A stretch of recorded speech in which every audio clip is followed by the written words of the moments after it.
যে লীলা রায়ের প্রথম থেকেই প্ল্যানিং ছিল যে ভারতবর্ষ স্বাধীন হলে ভারতবর্ষের রূপরেখা কিরকম হবে, এটা সুভাষচন্দ্রের প্ল্যানিং, যেটা ন্যাশনাল প্ল্যানিং বলে খুব বিখ্যাত।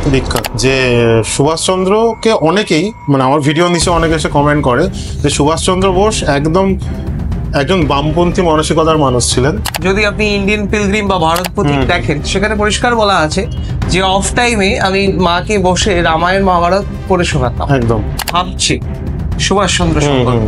তাহলে আইএনএ যখন আসবে, এইখান থেকেও একটা উল্টো প্রেশার সরকারের উপর হবে, বাইরে থেকেও যেমন প্রেশার হবে, ভেতর থেকেও একটা প্রেশার হবে। এটা সুভাষচন্দ্রের স্বপ্ন ছিল, যদিও তৎকালীন সময়ে বাঙালি এর কোন রকম বাস্তবায়িত করেনি, এবং নিজেদের মধ্যে এখনো যেরকম রাজনৈতিক টালমাটাল, ওকে গালাগাল দিচ্ছে, ওকে গালাগাল দিচ্ছে, এটা একেবারে মানে সুভাষচন্দ্র আসছে, যে লোকে বলে যে সুভাষচন্দ্র এলে আমরা কি করতাম বা আমরা একটা বিশেষ কিছু পাতাম, বাস্তব কিন্তু এবং সম্পূর্ণ সাউথ ইস্ট এশিয়া তার দিকে তাকিয়ে আছে যে সুভাষ কি করে, এটা নেশনে ছাপা হয়েছে।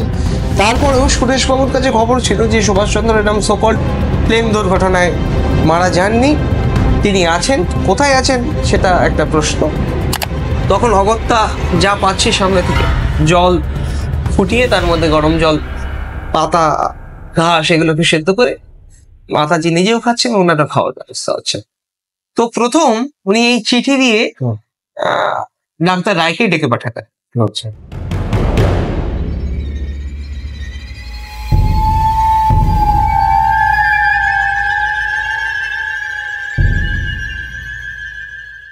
নমস্কার বন্ধুরা, আপনারা দেখছেন wake up with career YouTube channel, আর আপনাদেরকে স্বাগত জানাচ্ছি আজকে একটা নতুন পডকাস্ট ভিডিওতে। আর আজকে আমাদের সঙ্গে যে মানুষটি আছেন তার নাম হচ্ছে ইন্দ্রাশিস ভট্টাচার্য, এবং তিনি জয়শ্রী পত্রিকা ট্রাস্টের একজন জুনিয়র সদস্য। এবং তিনি যেহেতু জয়শ্রী পত্রিকার সঙ্গে যুক্ত আছেন, তাই আমি ভেবেছিলাম যে তার একটা ইন্টারভিউ করাটা অত্যন্ত জরুরি, কারণ তার কাছ থেকে আজকে আমরা অনেক ইনফরমেশন কিন্তু পাবো। তো ওয়েলকাম ইন্দ্রাশিস আমাদের চ্যানেলে, এবং আজকে তোমার কাছ থেকে অনেক তথ্যই তো আমরা জানবো, অনেক প্রশ্ন তো করবোই, কিন্তু তার আগে তোমার সম্বন্ধে একটু জেনে নেবো যে তুমি কিভাবে জয়শ্রীর সঙ্গে যুক্ত হলে, এবং তোমার আগামী দিনে কি প্ল্যান, বা জয়শ্রী আমাদেরকে কিভাবে আরেকটু নেতাজি সম্বন্ধে ওয়াকিবহাল করবে তার সম্বন্ধে জানাবে, সেটা একটু যদি তুমি ইন্ট্রোডাকশন দাও। জয়শ্রীর চলা শুরু হয়েছিল 1931-এ, 1931, ব্রিটিশ ইন্ডিয়ায় লীলা রায়, যিনি সুভাষচন্দ্রের সমসাময়িক এবং সুভাষচন্দ্রের ডান হাত। যেখানে যেখানে সুভাষচন্দ্র প্রোগ্রাম করবে, তার আগে তো একটা গ্রুপ দরকার যারা মঞ্চের ব্যবস্থা করবে, রেজলিউশন তৈরি করবে, ওনাকে সমর্থন করবে। এই কাজ তৎকালীন সময় লীলা রায়, অনিল রায় গ্রুপ করা শুরু করে। লীলা রায় জন্মেছেন হচ্ছে আসামে, আচ্ছা, কিন্তু ওনার কর্মক্ষেত্র হচ্ছে বর্তমানে বাংলাদেশ। উনি ঢাকা ইউনিভার্সিটির প্রথম স্নাতক এবং গোল্ড মেডেলিস্ট। পরবর্তীতে উনি আমাদের কলকাতায় এসে ইংলিশে স্নাতক হন বেতুন কলেজ থেকে। এখন প্রশ্ন হলো যে লীলা রায়ের প্রথম থেকেই প্ল্যানিং ছিল যে ভারতবর্ষ স্বাধীন হলে ভারতবর্ষের রূপরেখা কিরকম হবে, এটা সুভাষচন্দ্রের প্ল্যানিং, যেটা ন্যাশনাল প্ল্যানিং বলে খুব বিখ্যাত। তো সেক্ষেত্রে এদের কাজই ছিল, এরা ইন্টেলেকচুয়াল পার্সোনালিটি ছিল বরাবরই। তো এদের সশস্ত্র বিপ্লবের সাথে সাথেও প্ল্যানিং এ এদের একটা বড় রোল ছিল, যার উদাহরণ হচ্ছে এই লীলা রায় ইলেক্টেড মেম্বার। যখন সংবিধান তৈরি হচ্ছে, যে কনস্টিটিউট অ্যাসেম্বলি তৈরি হয়, লীলা রায় হচ্ছেন বেঙ্গল থেকে তার ইলেক্টেড মেম্বার। তো যাই হোক, এই জয়শ্রী নামকরণ রবীন্দ্রনাথের করা। রবীন্দ্রনাথ প্রথম এই জয়শ্রী নাম করেছিলেন, এবং রবীন্দ্রনাথ জয়শ্রী চেয়েছিলেন যে প্রথমে এটি একটি মেয়েদের ম্যাগাজিন ছিল, মেয়েদেরকে স্বাধীনতা সংগ্রামে আনা, তাদের নিজেদের একটা ক্যারিয়ার তৈরি করা ইত্যাদি, এই বিষয়ে মানে মেয়েদেরকে সার্বিকভাবে সক্রিয় করার জন্য প্রথমে জয়শ্রী হয়েছিল। পরবর্তীকালে এটা সার্বজনীন স্তরে আসে, এবং দুই বঙ্গেই খুব এটার প্রচার প্রসার শুরু হয়। এছাড়াও এদের মেনলি কাজ ছিল, জয়শ্রী হচ্ছে দ্য ভয়েস অফ নেতাজি, যে সুভাষচন্দ্র বিষয়ক যে তৎকালীন পত্রপত্রিকায় যে ক্রিটিসাইজ হতো, হ্যাঁ, সেক্ষেত্রে বেশিরভাগটাই সুভাষচন্দ্রের লেখা বিকৃত হতো। সেক্ষেত্রে আনএডিটেড ভার্সন, মানে যেগুলো এডিটই করা হয়নি, এরকম ভার্সন কাজ করবার জন্য জয়শ্রীর মেন প্রকাশনা সংস্থা প্রকাশনা শুরু হয়। এর দায়িত্বে ছিলেন আর.সি. মজুমদার, ঐতিহাসিক রমেশচন্দ্র মজুমদার ছিলেন, সুনীল দাস ছিলেন, প্রফেসর সমর গুহ ছিলেন, বিজয় নাগ এডিটর, এরকম প্রচুর স্বনামধন্য ব্যক্তিত্ব সারা জীবন জয়শ্রীর দায়িত্বভার সামলেছেন। এই আর তো এরপরে যেটা ইন্দ্রাশিস জানবো, কিছু সিলেক্টিভ প্রশ্ন তোমাকে করবো। যে আচ্ছা, আর একটা জিনিস বলে রাখি, যেহেতু জয়শ্রী সংক্রান্ত হলো, যে এবছর লীলা রায়ের 125 বছর হচ্ছে, তো সম্ভব অগস্ট থেকে একটা প্রোগ্রাম শুরু হওয়ার কথা। আচ্ছা, কারণ আমরা ফরওয়ার্ড ব্লককে একটা প্রস্তাব দিয়েছিলাম যে সুভাষচন্দ্র কখনো মার্ক্সবাদী ছিলেন না, যে কোনো কারণেই হোক, যে ফরওয়ার্ড ব্লকের আইডিওলজিতে কিছু চেঞ্জেস ছিল, সেটা ওরাও বলে, সেটাও তো সার্ভাইভ করার জন্য দরকার ছিল।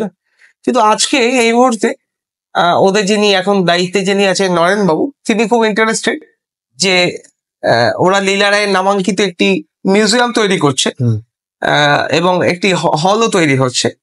তো যদি সবকিছু ঠিকঠাক থাকে, এবছর অগস্টেই লীলা রায়ের জন্মবার্ষিকী আমরা কলকাতা, বিধানসভা এবং দিল্লিতে করব। এটা এই মুহূর্তে আমাদের নেক্সট জয়শ্রী পত্রিকা ট্রাস্টের একটা এজেন্ডা। এটা তুমি একটা বেশ ভালো কথা বলে, যেটা আমিও কোথাও গিয়ে মিস করে গেছিলাম, যে সুভাষচন্দ্রকে অনেকেই, মানে আমার ভিডিও নিচে অনেকে এসে কমেন্ট করে যে সুভাষচন্দ্র বোস একজন বামপন্থী মানসিকতার মানুষ ছিলেন।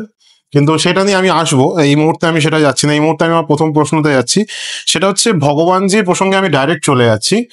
যে 1962 28 আগস্ট আমরা একটা চিঠি পাচ্ছি, যেটা অতুল সেন ভগবানজির সঙ্গে তার প্রথম দেখা হওয়ার পর উনি প্রধানমন্ত্রী সেই সময়কার জওহরলাল নেহরুকে লিখছেন যে আমি নেতাজি সুভাষচন্দ্র বোসের সঙ্গে দেখা করেছি, তিনি অমুক জায়গায় আছেন। এবং সেটা আমাদের কাছে এখনো পর্যন্ত যা প্রমাণ আছে সেটা থেকে আমরা দেখতে পাচ্ছি যে এইটাই হয়তো প্রথম সরকার জানতে পারার একটা মানে প্রমাণ, যে ভগবানজি রূপে নেতাজি আবার দেশে ফেরত এসছে।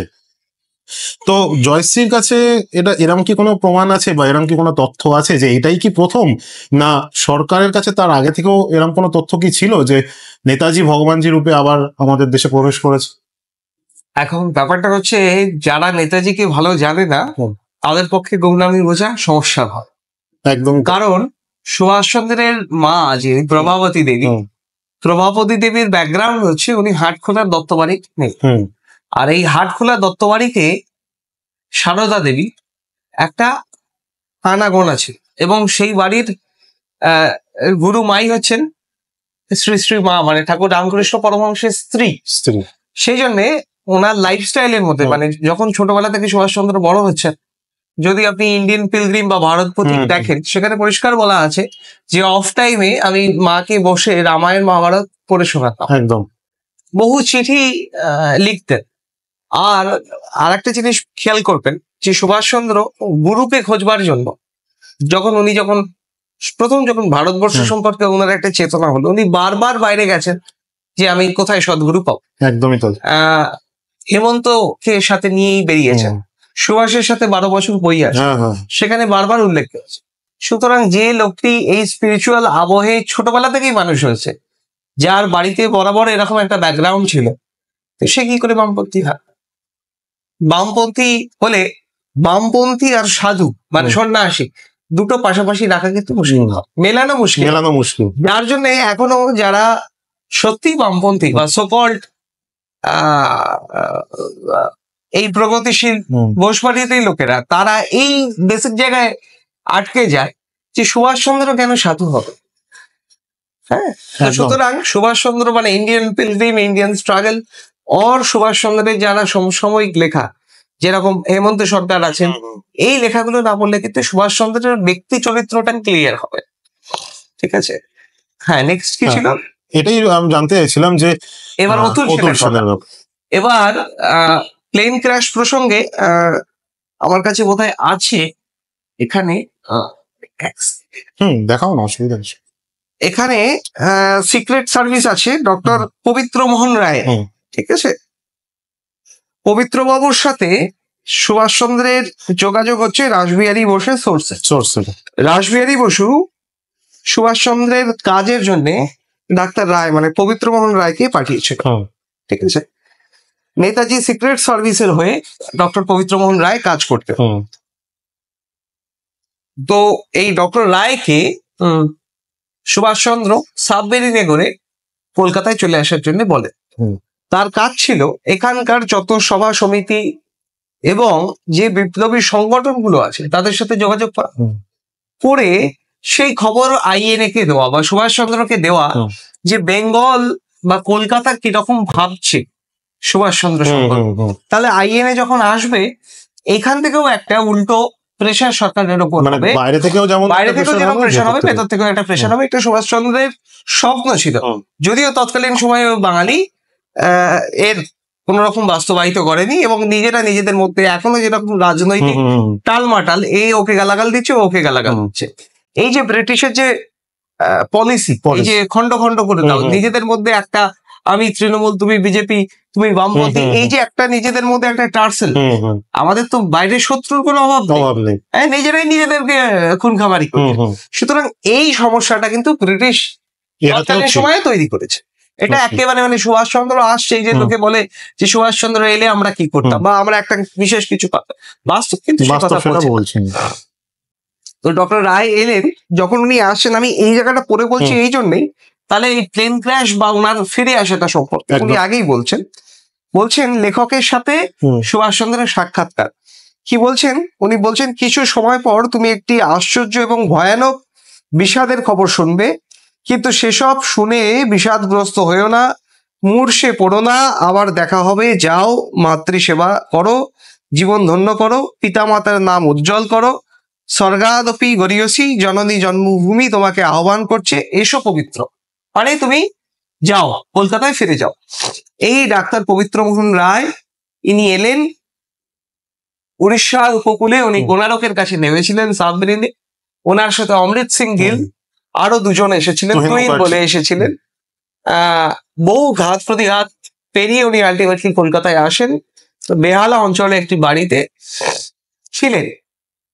বর্তমান যিনি অমিত মিত্রের বাবা হরিদাস মিত্র মশাই, আর ওনার মা হচ্ছেন, ওনার ওয়াইফ হচ্ছেন বেলা মিত্র, যিনি শরৎবাবুর বড় মেয়ে।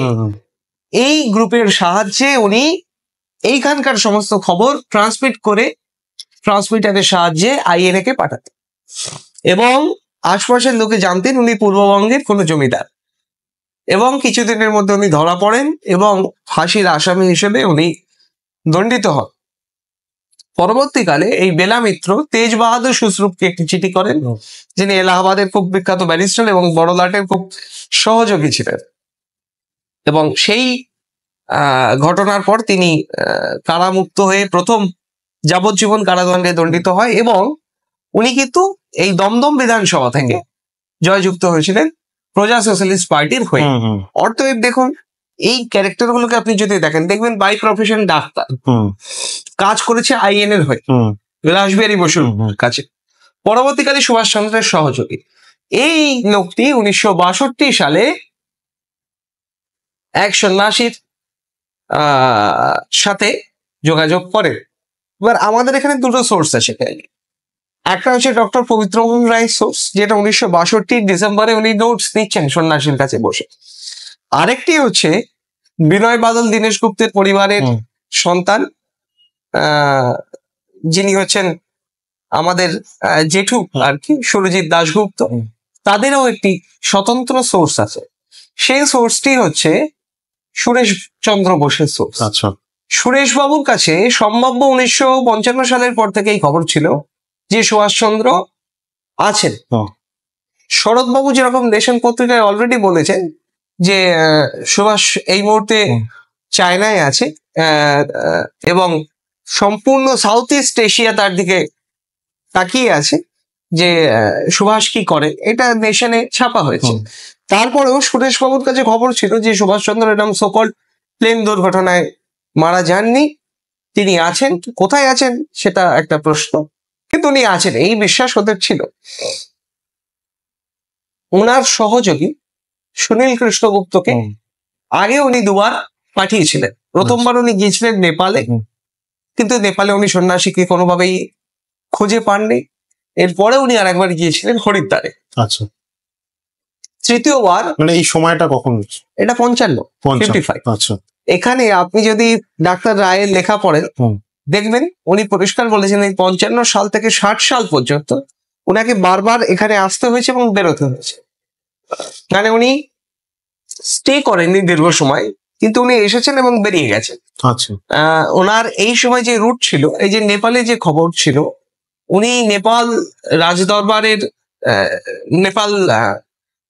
নেপালের মানে সম্ভ্রান্ত সন্ত হিসেবে উনি পরিচিত ছিলেন।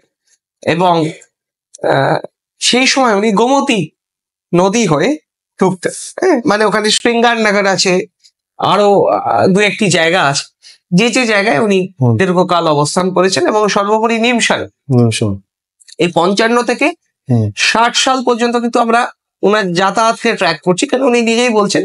এবং এই সময় যে উনি আসেন একটা সিকিউরিটি নিয়ে আসেন, মানে একটা ইন্টারন্যাশনাল সিকিউরিটির বেষ্টনীতে উনি আসেন এবং বেরিয়ে যাচ্ছেন, এই কথা ডাক্তার রায়কে উনি নিজেই বলছেন। এবার যে যোগাযোগ, সেই যোগাযোগের সোর্স হচ্ছে ডায়েরি, যেটা অলরেডি পাবলিশ মহাকাল কথন বলে। সেটার নোটস শুরু হচ্ছে 1962 সালে। পবিত্র মোহন লিখছেন সন্ন্যাসী এসেছে এখানে সেটেল করলেন, থাকা শুরু করলেন, তার জিনিসপত্রের দরকার, তিনি নিজে বেরোতে পারছেন না। নেপাল থেকে যখন ফিরছিলেন তখন নেপালের একজন রাজপুরোহিত, তার এবং তার বিধবা মেয়ে, তিনিও স্বামীজির সেবায় চলে আসেন। আচ্ছা, তিনি হচ্ছেন সরস্বতী দেবী শুক্লা। এই সরস্বতী দেবী শুক্লা ওনার কাছেই থাকতেন। ওনার যাবতীয় চর্যা, রান্না বান্না করা, ঘর পরিষ্কার করা, এই সমস্ত কাজগুলো সরস্বতী দেবী শুক্লাই করতেন। ও এই সরস্বতী দেবী শুক্লাকে মাতাজি বল। এই মাতাজি ওনার রেগুলার যে খাবারের বন্দোবস্ত করা, ভিক্ষা করে আনা, সন্ন্যাসী তো ভিক্ষাবৃত্তি করে খায়, এটাই সন্ন্যাসীর কর্তব্য। তো সেই কাজগুলো কিন্তু মাতাজি করতেন। প্রশ্ন হলো, যেদিন উনি ভিক্ষা পাচ্ছেন না, নিমসারে কোথায় ভিক্ষা পাবে? তখন অগত্যা যা পাচ্ছে সামনে থেকে, জল ফুটিয়ে তার মধ্যে গরম জল, পাতা, ঘাস এগুলোকে সেদ্ধ করে মাতাজি নিজেও খাচ্ছেন, ওনারা খাওয়ার ব্যবস্থা হচ্ছে। তো প্রথম উনি এই চিঠি দিয়ে ডাক্তার রায়কে ডেকে পাঠাতেন যে তুমি এসো।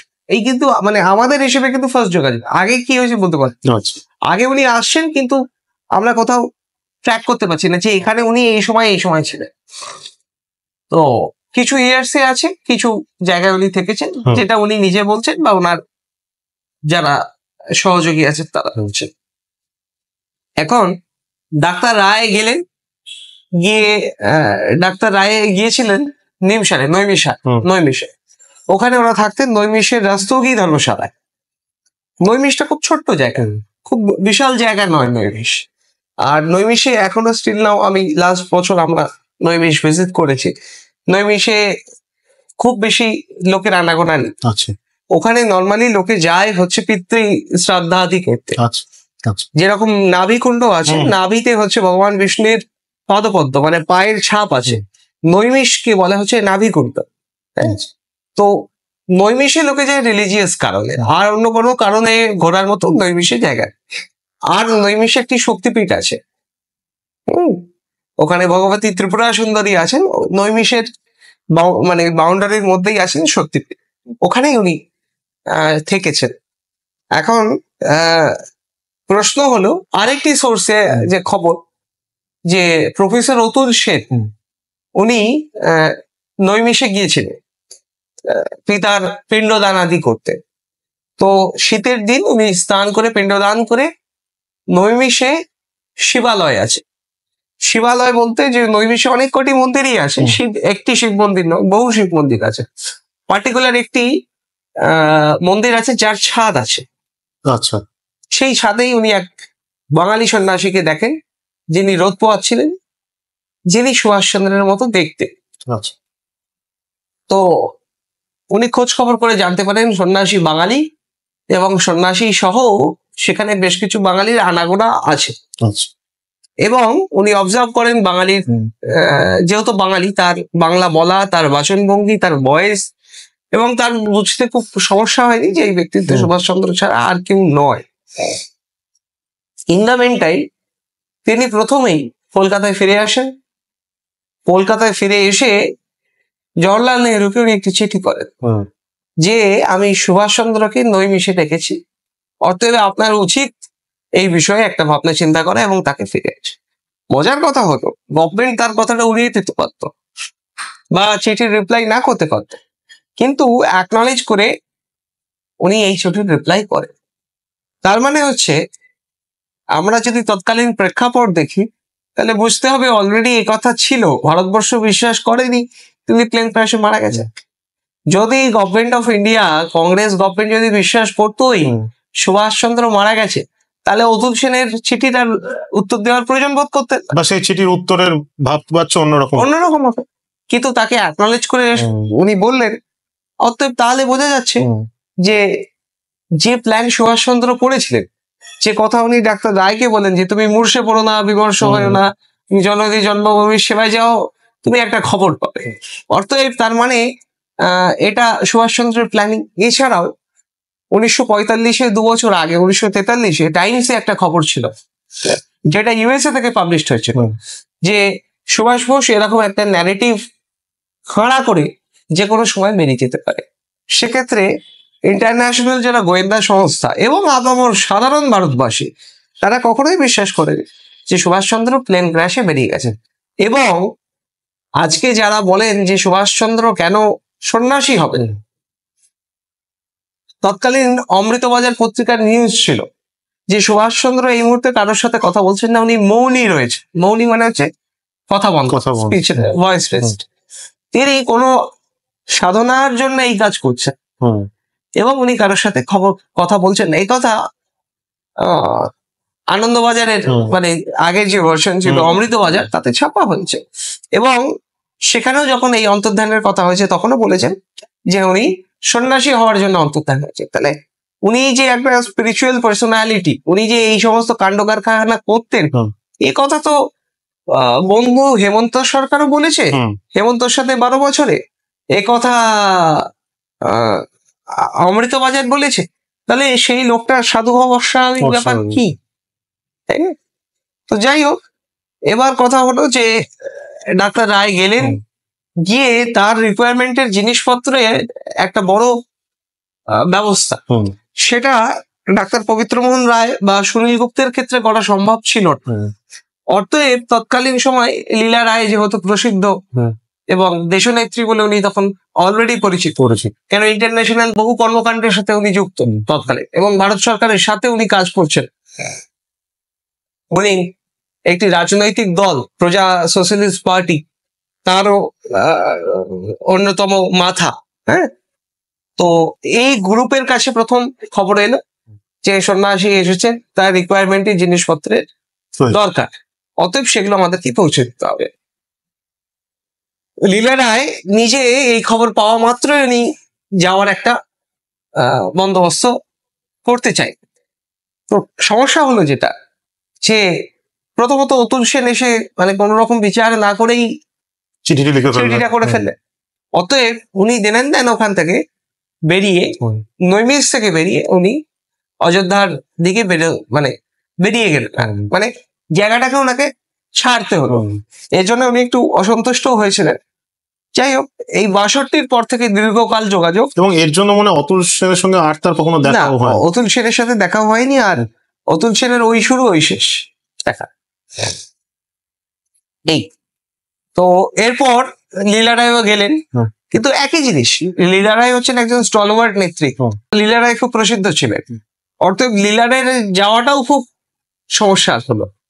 তো সেক্ষেত্রে উনি কিন্তু লীলা রায়ের সাথে দেখা করলেন না। আপনারা গুমনামি বা যে সিনেমায় দেখেছেন যে লীলা রায়ের সাথে দেখা, সেটা কিন্তু সেটা মানে ওরকম, সেটা একটা কি বল নাট্যরূপ দেখানো হয়েছে। ফেস টু ফেস উনি দেখা করেননি। উনি এই শিবালয়ে শৈল সেন আর লীলা রায়কে ডাকেন এবং সেখানে একটি গেরুয়া খণ্ড আর একটি চা, মানে একটি ক্রকারিজ দেয়, মানে চায়ের কাপ আর একটি প্লেট। সেটি তখনকার দিনের খুব লাউ পাল্লার একটা খুব দামি সেট উনি দিয়েছিলেন এই কারণে। এখন প্রশ্ন হলো যে এত কিছু থাকতে চায়ের কাপ দিলেন কেন গেরুয়ায় মুড়ে? মানে উনি রুচিটা বোঝাতে চেয়েছিলেন নিজের। এবং লীলা রায়েরও যাওয়ার জন্য উনারও মানে একটু প্রবলেম হয়, এবং আবার এই অতুল সেনের ক্ষেত্রেও যা সমস্যা, লীলা রায়ের ক্ষেত্রেও সেই সমস্যা। আবার উনি সেইখান থেকে বেরিয়ে বিভিন্ন জায়গায় বিভিন্ন সময় থেকেছে। এখানে যে একটা প্রশ্ন আসে যে মানে লীলা রয় বলুন বা অন্যান্যদের যে কথা, তারা তো মানে পূর্ব পরিচিত। তো ভগবানজি যদি মানে হঠাৎ কেনই বা তাদের সঙ্গে দেখা করলে আবার তার স্থান পরিবর্তন করছেন? অতুল সেনেরটা তো আমি বুঝলাম যে তিনি একটা ভুল করে ফেলেছিলেন। হ্যাঁ, কারণ লীলা রায় যখন গেছেন তখন অলরেডি নিউজে খবর হওয়া শুরু হয়ে গেছে যে লীলা রায়ের মতো একজন ব্যক্তিত্ব, যিনি রাজনৈতিক ব্যক্তিত্ব বলেই তো পরিচিত। লীলা রায়ের তো কোনো স্পিরিচুয়াল ব্যাকগ্রাউন্ড ছিল না, মানে থাকলেও সেটা একান্ত ব্যক্তিগত। কিন্তু উনি যে খুব তীর্থ করেছেন, খুব সাধু সমাজের সাথে ঘুরেছেন এমন তো নয়, তার একটা অন্য পরিচয় আছে। সুতরাং লীলা রায়ের মতো ব্যক্তিত্ব কার সাথে দেখা করতে গেছে? সেটা তো মেন মিডিয়ার একটা খবর না হয়েছে। হ্যাঁ, তখনকার দিনে প্রিন্টেড মিডিয়ার একটা খবর ছিল যে ওই রকম একজন মহিষী, ওই রকম একজন স্টলওয়ার্ড ব্যক্তিত্ব কি করতে এখানে এলে। আচ্ছা, তো সেটা সন্ন্যাসীর জন্য সমস্যার কারণ হয়ে দাঁড়াচ্ছে। ঠিক আছে। আচ্ছা, আর একটা প্রশ্ন যেটা করবো, সেটা এই প্রশ্নটা অনেকেই বিভিন্ন অন্যান্য আমার যে সমস্ত পডকাস্ট বা ভিডিওতে সেগুলোতে করে, যে ভগবানজির সঙ্গে এতজন দেখা করতে গেল, ভগবানজি তার সঙ্গে দেখা করতেন না ঠিক আছে, কিন্তু তারা কখনোই তাদের স্বইচ্ছায় কেন ভগবানজির একটা চিত্র সংগ্রহ করলেন না? তাহলে তো অন্তত এটা প্রমাণ করা যেত যে ভগবানজি নেতাজি বা এই ধরনের। শুনুন, ব্যাপারটা হচ্ছে উনি যে গন্ড গায়ে ছিলেন সেই গন্ড গ্রামে তখন এইরকম কাঠামো ছিল, সেখানে সামান্য একটা পাখা ছিল না। আচ্ছা, যেখানে একটা পাখা ছিল না, যেখানে বাথরুম ছিল না, বাথরুমটা একটা চট দিয়ে মোড়া বাথরুম ছিল। ঠিক আছে।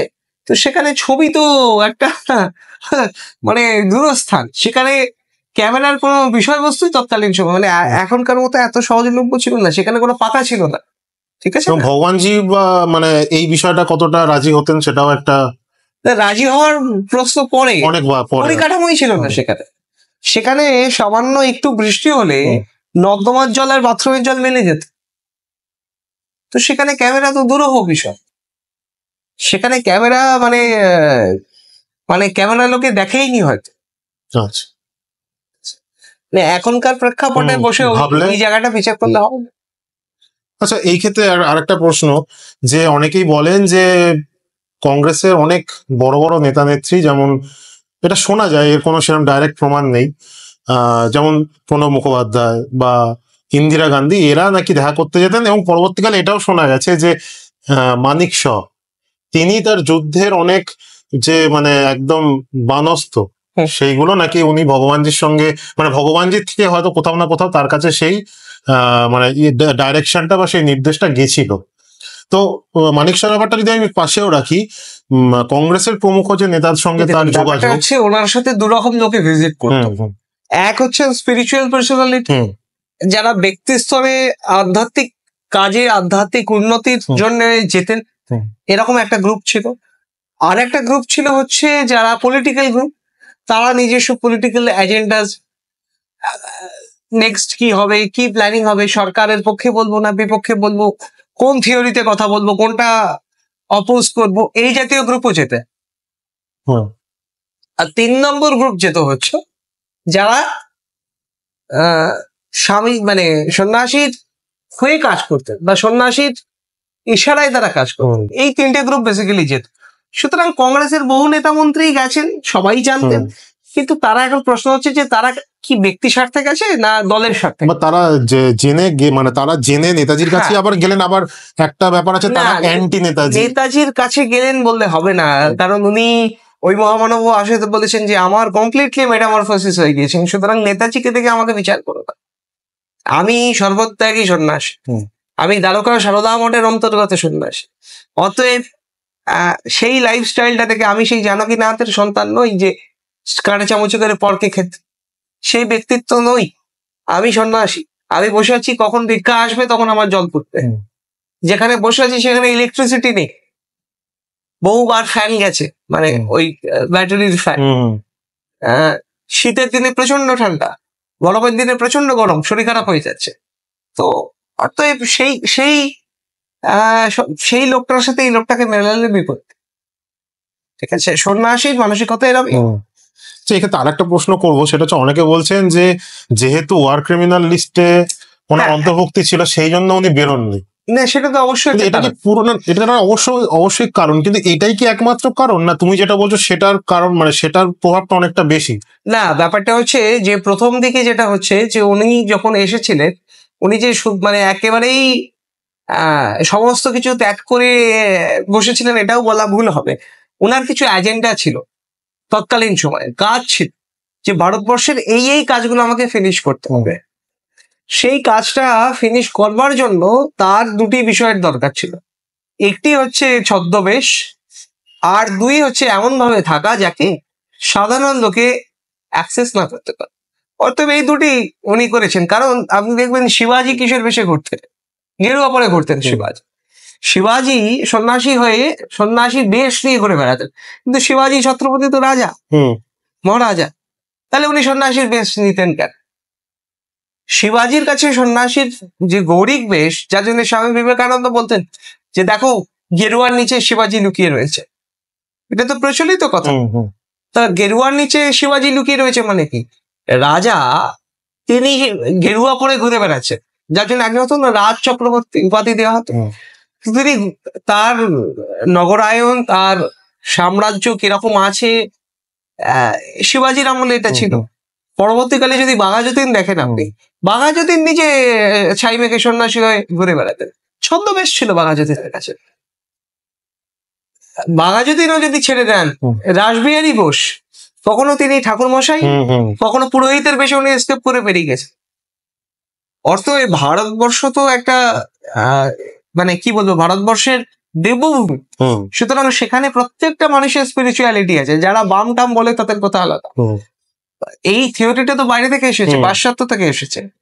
তো ভারতবর্ষের সয়েলের মধ্যে প্রত্যেকটা সন্ন্যাসীর যদি জীবন চর্যা, লাইফস্টাইল আপনি দেখেন, প্রত্যেকটার মধ্যেই আপনি একটা করে ঈশ্বরবাদ আপনি খুঁজে পাবেন, বা তারা এই গেরুয়াটাকে তাদের মতো করে স্বাধীনতা সংগ্রামে ব্যবহার করেছে। অথবা আজকের শাসকেরাও গেরুয়াকে ভয় পায়, নতুন কিছু কথা না। গেরুয়া দেখলে দেখুন, গেরুয়া খুলে দিচ্ছে, পুড়িয়ে দিচ্ছে, কেন? তো রং তো, সেই জন্য ভারতবর্ষের জাতীয় পতাকার প্রথম রংটাই হচ্ছে গেরুয়া। তো সুতরাং এরাও সে কাজই করেছে, মানে এই গেরুয়া বেশে ঘুরে বেড়েছে। এবার রইল বাকি প্রণব মুখার্জির কোনো ডাইরেক্ট সোর্সে খবর তো পাওয়া যায়নি, ইটস এ হিয়ারসে। এটা একটা প্রচলিত কথা, উড়িয়ে দেওয়া যায় না। হতে পারে কেন? প্রণব মুখার্জি বরাবরই স্পিরিচুয়াল পার্সোনালিটি। তিনি নিত্যদিন চণ্ডীপাঠ করতেন। তার বাড়ির যে হুগলিতে ওনার যে বাড়ি, সেই দুর্গোৎসব উনি নিজে করতেন, এবং সেখানে উনি নিজে সেই পুজোয় পৌরোহিত্য করতেন। তো অর্থাৎ স্পিরিচুয়াল পার্সোনালিটি। তো সুতরাং সে যদি সন্ন্যাসীর সাথে দেখা করতে যেতে পারে, অস্বাভাবিক কিছু।